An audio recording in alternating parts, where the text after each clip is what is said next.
So from these words, it looks like, I mean, on an institutional base and on a discipline base, so big number, it works relatively fine. Yeah. On an individual basis, it doesn't that much, as you're saying. So it looks like, though, that it is very important. So why does it matter that much on an individual basis if we can't really gather so many good data out of it?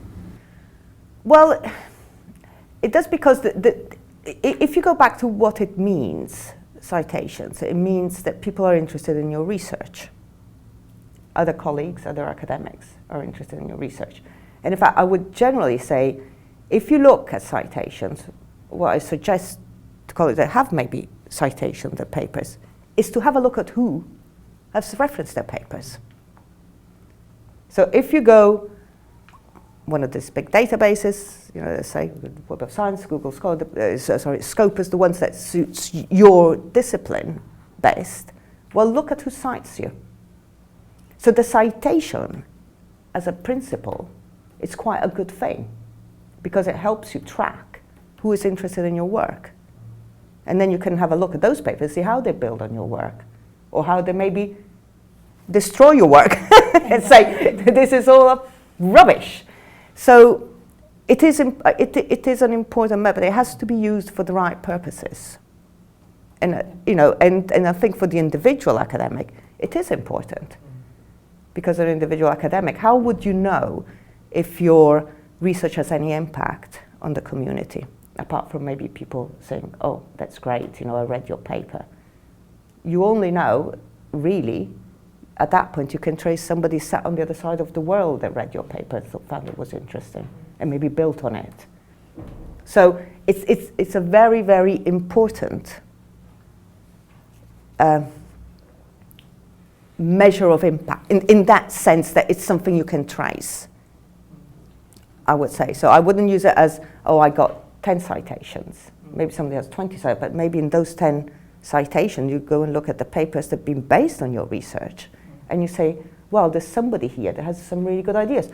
I might drop in an email and say, maybe we can do something together, and use those things to develop the quality of the work. Because that's, I think it will, you know, whatever we think, people use these metrics with the right reason, you know, to look at the quality and how, but in general, it's not, you shouldn't stop us saying, oh, this is good or this is bad. Said, well, this is good and maybe can get better. That, it's not very good, but, you know, so what can we do? And these is one of the many tools that you can use to build on. So then, my question is, how do we improve? How do we make our work more discoverable in order to improve the metrics? There is, you know, now that the world has moved on very quickly, like especially with the internet, you know, everybody has access to a computer, even people that come from, you know, not very privileged countries or institutions where, they don't have the same support that, you know, we have mainly in this country. It must be, and you have to think about, if you're a researcher, you do research because you want to change things. You want to solve a problem. So, and you can, even in this new world of socioeconomic impact, so you can have two impacts. One is an academic impact, which is on your community, other scholars, and, you know, on your subject and discipline. And even the socioeconomic impact, which is the one that we talk about in the ref.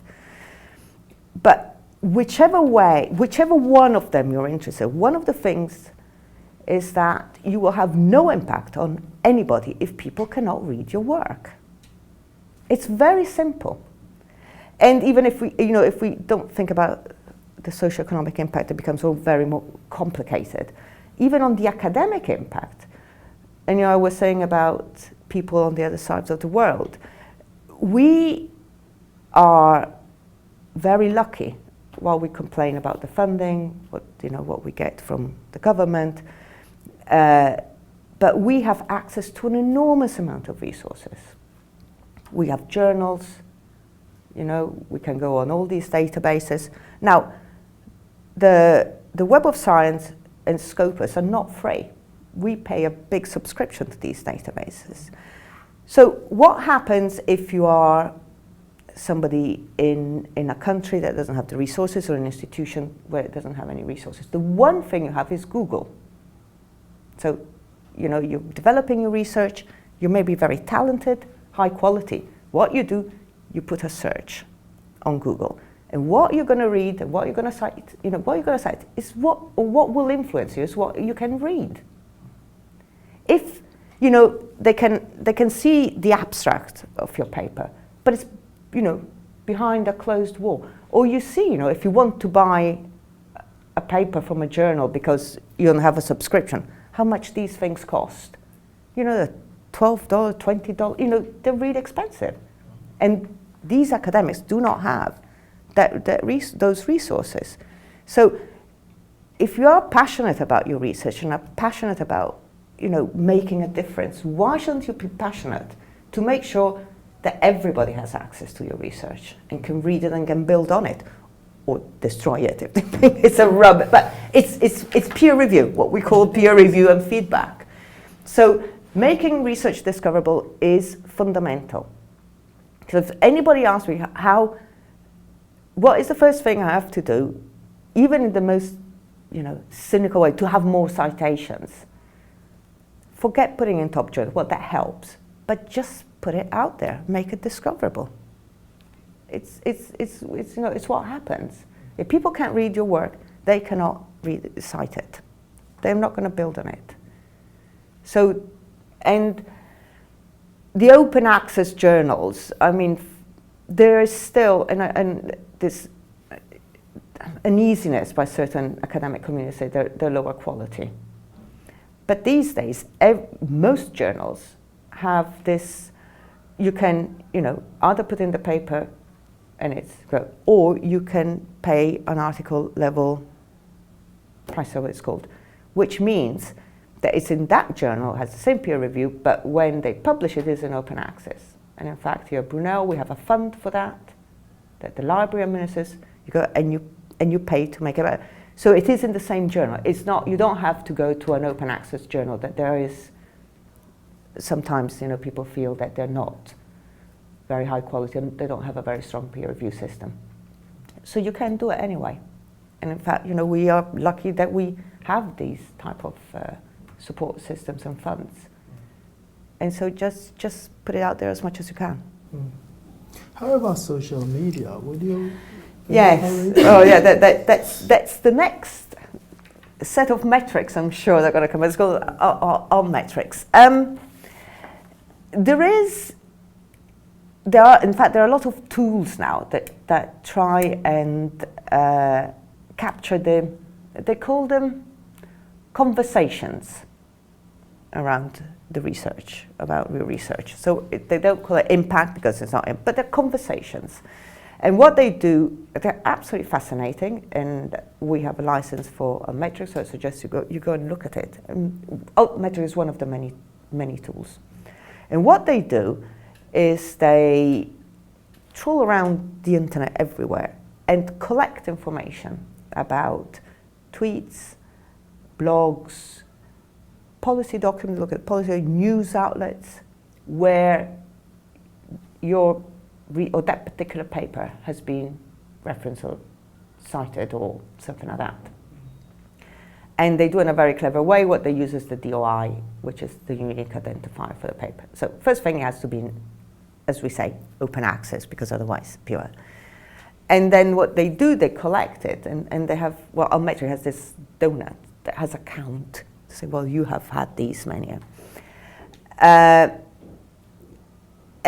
that, again, is becoming more and more prominent. People start using it to see, well, is this an indication that there might be some socioeconomic impact? An indication, not a proof.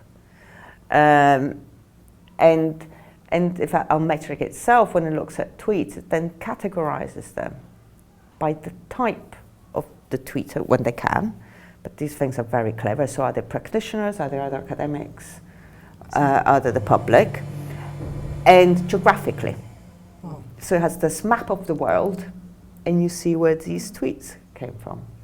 And again, there is a bit, I know you should then spend a lot of time researching your research, but it's a bit like citations. So what you can have a look at is that, well, there's this community, and sometimes you see, I remember seeing some examples, even from our research, that I can't remember exactly, it was some time ago, I can't remember exactly what it was about, but there was a community in Australia.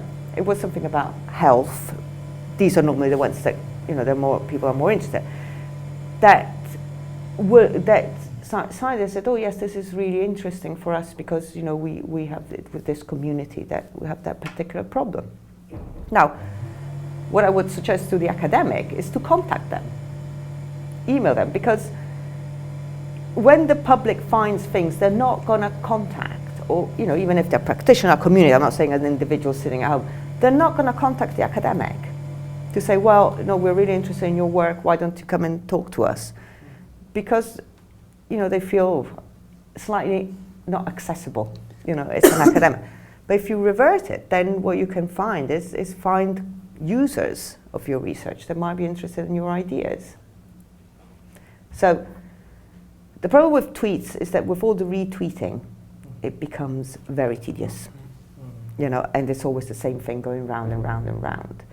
But people are looking more and more into that.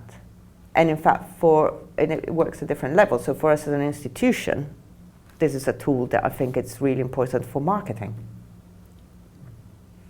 So, you know, going back, I saw a piece of our research that, you know, I didn't realize that it was in the Corriere della Sera, which is the newspaper, an Italian newspaper, that talked about this particular research that we'd done. So, and how would you know? So, as I say, it's a bit like citation. These are tools to explore what happens to research after it's published. And I think that has been used. But social media is becoming a big thing. How helpful it is for academics to get involved, I think this is a very personal thing. You have to be, you know, I would encourage everybody to tweet, but to groups, go to LinkedIn groups, you know, Mendeley, all those type of virtual research environment, all these type of things, because those is where you find your academic communities. And in fact, things like Mendeley, and I know that the others connotate that they're very similar. You join a group of academics, a group that operates in the same area, are interested in the same problems, and then what they tend to do is have a little library. So if you find a paper that's interesting, you just pop it into this library, and therefore, and you're part of the group, there's somebody else that's telling you, hey, look, there's this thing, because I think, especially with the internet, with social media, all these things, we are overloaded with information. Where do you look? And so some of these things are just tools to concentrate on the things that might be important for you.